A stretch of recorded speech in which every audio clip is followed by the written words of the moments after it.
Hi friends, welcome back to my channel tech with Prem in Kannada. Friends, Karnataka ಸರ್ಕಾರ ಸಾರಿಗೆ ಇಲಾಖೆಯಿಂದ 2025-26ನೇ ಸಾಲಿಗೆ ರಾಜ್ಯದ ಎಲ್ಲೋಬರು ಟ್ಯಾಕ್ಸಿ ಮತ್ತು ಆಟೋ ಚಾಲಕರ ಮಕ್ಕಳಿಗೆ ಅವರ ವಿದ್ಯಾಭ್ಯಾಸಕ್ಕೆ ನೆರವಾಗುವ ನಿಟ್ಟಿನಲ್ಲಿ ವಿದ್ಯಾನಿಧಿ ವಿದ್ಯಾರ್ಥಿ ವೇತನವನ್ನು ನೀಡಲಿಕ್ಕೆ ಅರ್ಹ ವಿದ್ಯಾರ್ಥಿಗಳಿಂದ ಅರ್ಜಿಗಳನ್ನು ಆಹ್ವಾನ ಮಾಡಿರ್ತಾರೆ. ನಾನು ಈ ವಿಡಿಯೋದಲ್ಲಿ ನಿಮಗೆ ಈ ಒಂದು ವಿದ್ಯಾನಿಧಿ ವಿದ್ಯಾರ್ಥಿ ವೇತನಕ್ಕೆ ಅರ್ಜಿ ಸಲ್ಲಿಸಲಿಕ್ಕೆ ನಿಮಗಿರಬೇಕಾಗಿರುವ ಅರ್ಹತೆಗಳೇನು, ಏನೇನು ದಾಖಲೆಗಳನ್ನು ನೀಡಬೇಕು, ಎಲ್ಲಿ ಅರ್ಜಿ ಹಾಕಬೇಕು, ಹಾಗೇನೆ ಈ ಒಂದು ವಿದ್ಯಾನಿಧಿ ವಿದ್ಯಾರ್ಥಿ ವೇತನಕ್ಕೆ ಅರ್ಜಿ ಸಲ್ಲಿಕೆಗೆ ಕೊನೆಯ ದಿನಾಂಕ ಯಾವುದು ಅನ್ನುವ ಸಂಪೂರ್ಣವಾದ ಒಂದು ಮಾಹಿತಿಯನ್ನು ನಾನು ಈ ವಿಡಿಯೋದಲ್ಲಿ ನಿಮಗೆ ತಿಳಿಸ್ಕೊಡ್ತೇನೆ.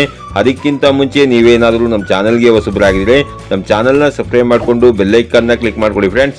ನಾವು ಹಾಕುವ ಮುಂದಿನ ವಿಡಿಯೋದ ನೋಟಿಫಿಕೇಶನ್ ನಿಮಗೆ ಆ ತಕ್ಷಣ ಬಂದು ಸಿಗುತ್ತೆ ಫ್ರೆಂಡ್ಸ್, ಮೊದಲನೇದಾಗಿ ಈ ಒಂದು ವಿದ್ಯಾನಿಧಿ ವಿದ್ಯಾರ್ಥಿ ವೇತನಕ್ಕೆ ಅರ್ಜಿ ಸಲ್ಲಿಕೆ ಮಾಡಲಿಕ್ಕೆ ನಿಮಗಿರಬೇಕಾಗಿರುವ ಅರ್ಹತೆಗಳು ಯಾವುವು ಅನ್ನೋದನ್ನ ನೋಡೋದಾದ್ರೆ, ವಿದ್ಯಾರ್ಥಿ ಹಾಗೂ ವಿದ್ಯಾರ್ಥಿಯ ತಂದೆ ತಾಯಿಗಳು ಕರ್ನಾಟಕ ರಾಜ್ಯದ ಕಾಯಂ ನಿವಾಸಿಯಾಗಿರಬೇಕಾಗಿರುತ್ತದೆ. ವಿದ್ಯಾರ್ಥಿಯ ತಂದೆ ತಾಯಿ ಇಬ್ಬರು ಚಾಲಕರಾಗಿದ್ದು ಸಾರಥಿ ತಂತ್ರಾಂಶದ ದತ್ತಾಂಶದಲ್ಲಿ ದಾಖಲಾಗಿದ್ದಲ್ಲಿ ಈ ಯೋಜನೆಯಲ್ಲಿ ಒಂದು ವಿದ್ಯಾರ್ಥಿ ವೇತನಕ್ಕೆ ಮಾತ್ರ ಚಾಲಕರ ಮಕ್ಕಳು ಅರ್ಹರಾಗಿರುತ್ತಾರೆ. ಅಂತಂದ್ರೆ ವಿದ್ಯಾರ್ಥಿಯ ತಂದೆ ತಾಯಿ ಇಬ್ಬರು ಡ್ರೈವರ್ಗಳಾಗಿದ್ದಲ್ಲಿ ಯಾರದ್ದಾದರೂ ಒಬ್ಬರದ್ದು ಡ್ರೈವಿಂಗ್ ಲೈಸೆನ್ಸ್ ಅನ್ನ ಬಳಸಿಕೊಂಡು ನೀವು ಈ ಒಂದು ವಿದ್ಯಾನಿಧಿ ವಿದ್ಯಾರ್ಥಿ ವೇತನಕ್ಕೆ ಅರ್ಜಿಯನ್ನು ಹಾಕಬಹುದಾಗಿರುತ್ತೆ ಫ್ರೆಂಡ್ಸ್.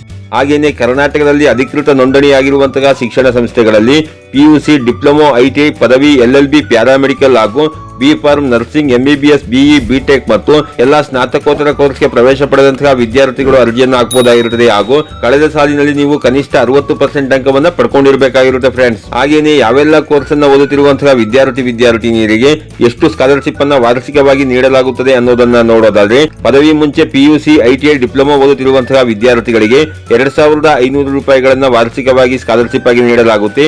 ಅದೇ ರೀತಿ ವಿದ್ಯಾರ್ಥಿನಿಯರಿಗೆ 3,000 ರೂಪಾಯಿಗಳನ್ನ ನೀಡಲಾಗುತ್ತೆ.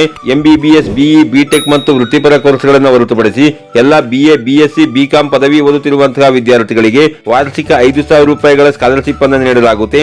ಅದೇ ರೀತಿ ವಿದ್ಯಾರ್ಥಿನಿಯರಿಗೆ 5,500 ರೂಪಾಯಿಗಳ ವಾರ್ಷಿಕ ಸ್ಕಾಲರ್ಶಿಪ್ ಅನ್ನು ನೀಡಲಾಗುತ್ತೆ ಫ್ರೆಂಡ್ಸ್. ಹಾಗೇನೆ LLB, paramedical, B pharm, nursing ಇತ್ಯಾದಿ ವೃತ್ತಿಪರ ಕೋರ್ಸ್ಗಳನ್ನು ಓದುತ್ತಿರುವಂತಹ ವಿದ್ಯಾರ್ಥಿಗಳಿಗೆ 7,500 ರೂಪಾಯಿಗಳ ವಾರ್ಷಿಕ ಸ್ಕಾಲರ್ಶಿಪ್ ಅನ್ನು ನೀಡಲಾಗುತ್ತೆ. ಹಾಗೂ ವಿದ್ಯಾರ್ಥಿನಿಯರಿಗೆ 8,000 ರೂಪಾಯಿಗಳ ವಾರ್ಷಿಕ ಸ್ಕಾಲರ್ಶಿಪ್ ಅನ್ನು ನೀಡಲಾಗುತ್ತೆ ಫ್ರೆಂಡ್ಸ್. ಹಾಗೇನೆ MBBS, BE, BTech ಮತ್ತು ಎಲ್ಲಾ ಸ್ನಾತಕೋತ್ತರ ಕೋರ್ಸ್ಗಳನ್ನು ಓದುತ್ತಿರುವಂತಹ ವಿದ್ಯಾರ್ಥಿಗಳಿಗೆ ವಾರ್ಷಿಕ 10,000 ರೂಪಾಯಿಗಳ ಸ್ಕಾಲರ್ಶಿಪ್ ಅನ್ನು ನೀಡಲಾಗುತ್ತೆ ಮತ್ತು ವಿದ್ಯಾರ್ಥಿನಿಯರಿಗೆ ವಾರ್ಷಿಕ 11,000 ರೂಪಾಯಿಗಳ ಸ್ಕಾಲರ್ಶಿಪ್ ಅನ್ನು ನೀಡಲಾಗುತ್ತೆ ಫ್ರೆಂಡ್ಸ್. ಹಾಗೇನೆ ಈ ಒಂದು ವಿದ್ಯಾನಿಧಿ ಸ್ಕಾಲರ್ಶಿಪ್ಗೆ ಅರ್ಜಿ ಹಾಕಲಿಕ್ಕೆ ನಿಮ್ಮ ಹತ್ರ ಇರಬೇಕಾಗಿರೋ ದಾಖಲೆಗಳು ಯಾವುವು ಅನ್ನೋದನ್ನ ನೋಡೋದಾದ್ರೆ, ಚಾಲಕರ ಡ್ರೈವಿಂಗ್ ಲೈಸೆನ್ಸ್ ಬೇಕಾಗುತ್ತೆ, ಬ್ಯಾಡ್ಜ್ ಸಂಖ್ಯೆ ಬೇಕಾಗುತ್ತೆ, ಚಾಲಕರ ಆಧಾರ್ ಕಾರ್ಡ್ ಬೇಕಾಗುತ್ತೆ, ವಿದ್ಯಾರ್ಥಿಯ ಆಧಾರ್ ಕಾರ್ಡ್ ಬೇಕಾಗುತ್ತೆ, SSLC ಮಾರ್ಕ್ಸ್ ಕಾರ್ಡ್ ಬೇಕಾಗುತ್ತೆ, ಇಂದಿನ ಸಾಲಿನ ಮಾರ್ಕ್ಸ್ ಕಾರ್ಡ್ ಬೇಕಾಗುತ್ತೆ, ಕಾಲೇಜಿಗೆ ಪ್ರಸ್ತುತ ಸಾಲಿನಲ್ಲಿ ಫೀಸ್ ಕಟ್ಟಿದಂತಹ ರಸೀದಿ ಬೇಕಾಗುತ್ತೆ, ಸ್ಟಡಿ ಸರ್ಟಿಫಿಕೇಟ್ ಬೇಕಾಗುತ್ತೆ, ಆಧಾರ್ ಕಾರ್ಡ್ಗೆ ಲಿಂಕ್ ಆಗಿರುವಂತಹ ಬ್ಯಾಂಕ್ ಪಾಸ್ ಪುಸ್ತಕ ಬೇಕಾಗುತ್ತೆ, ವಿದ್ಯಾರ್ಥಿಯ ಪಾಸ್ಪೋರ್ಟ್ ಸೈಜ್ನ ಒಂದು ಫೋಟೋ ಬೇಕಾಗುತ್ತೆ, ಇನ್ಕಮ್ ಸರ್ಟಿಫಿಕೇಟ್ ಬೇಕಾಗುತ್ತೆ.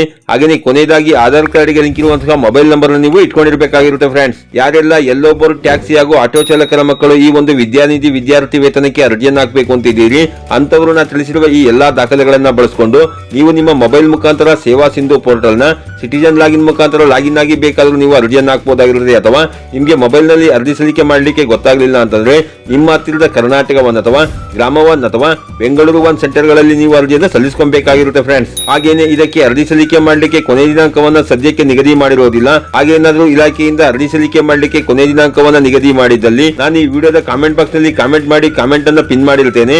ಆ ಕಾಮೆಂಟ್ ಅನ್ನ ನೋಡ್ಕೊಂಡು ನೀವು ಅರ್ಜಿ ಸಲ್ಲಿಕೆಯ ಕೊನೆಯ ದಿನಾಂಕವನ್ನ ತಿಳ್ಕೊಬಹುದಾಗಿರುತ್ತೆ ಫ್ರೆಂಡ್ಸ್. ಇದಾಗಿತ್ತು ಇವತ್ತಿನ ಮಾಹಿತಿ. ಈ ಮಾಹಿತಿ ನಿಮಗೆ ಉಪಯುಕ್ತ ಅನಿಸಿದ್ರೆ ವಿಡಿಯೋಗೆ ಒಂದು ಲೈಕ್ ಮಾಡಿ, ಕಮೆಂಟ್ ಮಾಡಿ, ಶೇರ್ ಮಾಡಿ.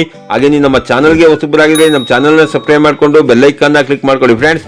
ನಾವು ಹಾಕೋ ಮುಂದಿನ ವಿಡಿಯೋದ ನೋಟಿಫಿಕೇಶನ್ ನಿಮಗೆ ಆ ತಕ್ಷಣ ಬಂದು ಸಿಗುತ್ತೆ ಫ್ರೆಂಡ್ಸ್.